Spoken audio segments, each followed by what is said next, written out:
anta ghalin inda Allah, wewe ni wa thamani sana mbele ya Mwenyezi Mungu. Kitu kikubwa sana ambacho mwanadamu anatakiwa akipambania akiwa hapa duniani, makamuhu inda Allah la inda nas, nafasi yake na thamani yake kwa Mwenyezi Mungu, sio kwa watu.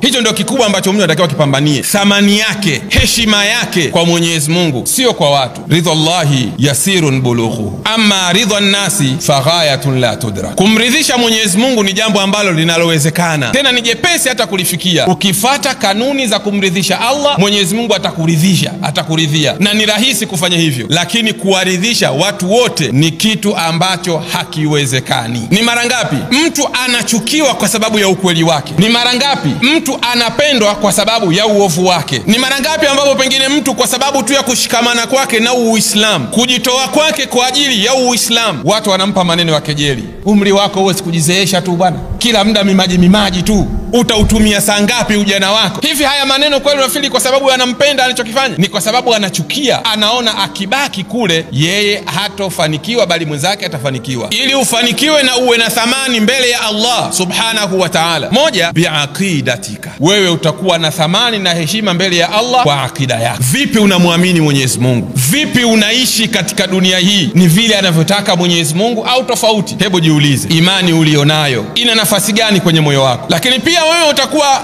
wa thamani mbele ya Allah subhanahu wa ta'ala baada ya ile imani yako uliyokuwa nayo uliyoiamini, biibadatika, kwa ibada zako, kwa maana yale matendo yako unayoyafanya. Katika vitu ambavyo vya ibada vinavyoonesha mtu, cha kwanza ni sala. Swala ile unapokuwa nayo inakuonyesha kwamba wewe kipi ulichonacho ndani ya moyo wako, unaiswali vilivyo ndani ya muda wake kwa kufuata kanuni. Ndugu yangu Muislamu, wewe ni wa thamani mbele ya Allah subhanahu wa ta'ala, wewe ni wa heshima mbele ya Allah, si kwa mali yako, si kwa uzuri wako, si kwa cheo chako. Wa innama bima fi qalbika min mahabbati llahi wa tadhhiyatuka fi sabilillah, bali ni kile ambacho kilichomo ndani ya moyo wako, imani ambayo iliyojaa ndani ya moyo wako, na vile unavyojitoa kwa ajili ya kuitetea dini ya Allah subhanahu wa ta'ala. Inna Allaha la yanzuru ila suwarikum wa amwalikum walakin yanzuru ila qulubikum wa a'malikum, hakika Allah subhanahu wa ta'ala haangalii sura zenu wala haangalii mali zenu, bali anaangalia nyoyo zenu. Ndani ya nyoyo zenu kuna nini? Imani ipo? Na kama ipo pia anaangalia na matendo yenu. Anta ghalin inda Allah, wewe ni wa thamani mbele ya Allah subhanahu wa ta'ala. Usijishushe. Mwingine anajishusha kwa sababu tu eti pengine hana kanzu nzuri, kwa sababu tu pengine hana gari nzuri, basi anajiona yeye ni wa